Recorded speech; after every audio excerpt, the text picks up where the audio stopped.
Today, we're heading way up into the Himalayas to talk about a stone that's just wrapped in mystery. It's a treasure people believe was literally a gift from the heavens. We're talking about the Tibetan Dzi bead. So, for thousands of years, the big question about these stones has been, where did they even come from?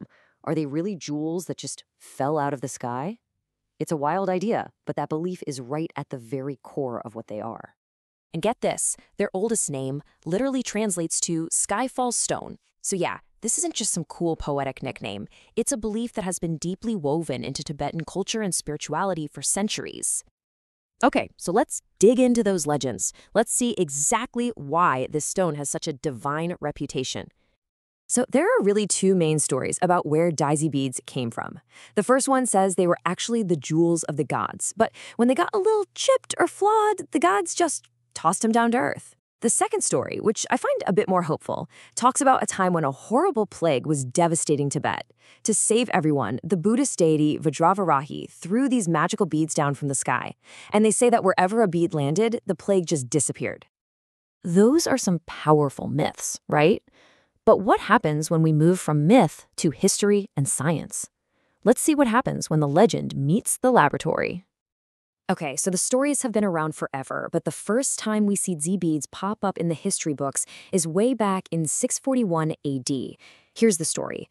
Princess Wencheng from China's Tang Dynasty married the Tibetan king, and as a gift, she brought this incredible, sacred Buddha statue. Well, that same statue was eventually decorated with over 100 Dzi beads, and you can still go see it today at the Jokhang Temple in Lhasa. It's just amazing proof of how long these beads have been spiritually important. So the legends all talk about stones falling from the sky, right? Well, here's where it gets really interesting. Modern science actually has a theory that, well, it sounds a lot like that. So what's really going on from a geological perspective? So on one hand, you have the legend of divine jewels. On the other, you have science. And what science tells us is that Dzi beads are a type of agate shale, and they've got jade and carnelian mixed in. But, and this is the incredible part, scientists think a huge meteorite slammed into the Himalayas thousands of years ago.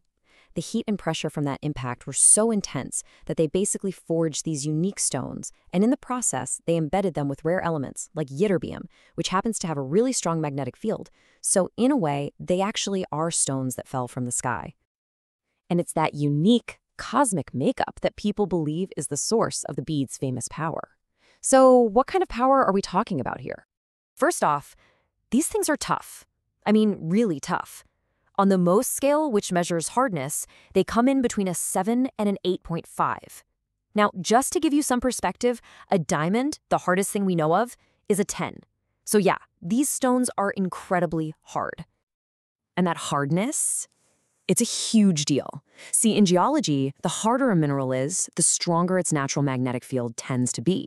This isn't just folklore, this is straight-up physics.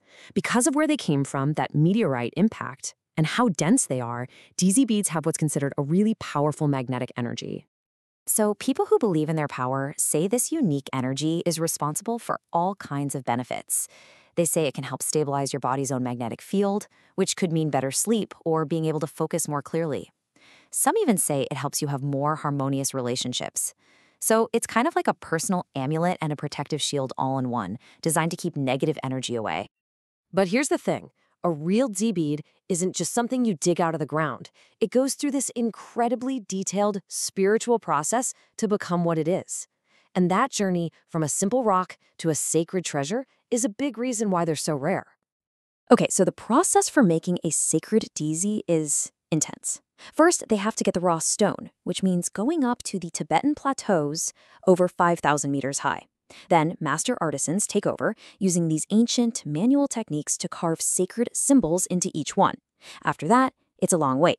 The beads are soaked for a full year in a mix of special herbs like saffron.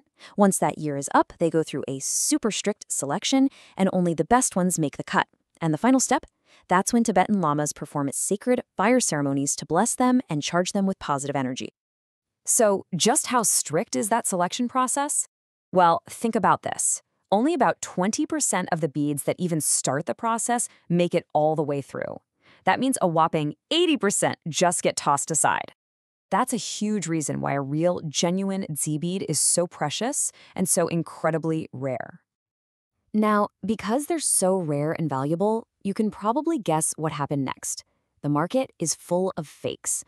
So, how on earth can you tell the difference between a real one and an imitation? Let's cover some of the key things to look for.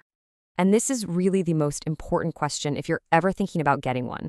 It's not always obvious, for sure, but there are definitely some key differences that set a real skyfall stone apart from a good fake.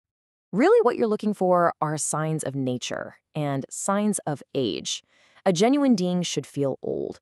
It'll have these natural, kind of irregular marks from weathering over time. It won't be perfectly smooth and artificial. The shine or luster should be deep and almost waxy, not just a glossy coating. But maybe the biggest giveaway is something you have to feel. So many owners say that when you hold a real one, you feel this distinct warmth or a kind of energy, and that's something a fake just can't copy. Which brings us right back to the central mystery of the Dzi bead, doesn't it? It sits right at this fascinating crossroads of faith and geology, of ancient myths and modern science. So what is it? A sacred object filled with divine power, or an amazing geological wonder born from a cosmic crash? Maybe the best answer is that it's both. It really makes you think that sometimes the stories we tell and the science we discover are just two different ways of looking at the same incredible truth.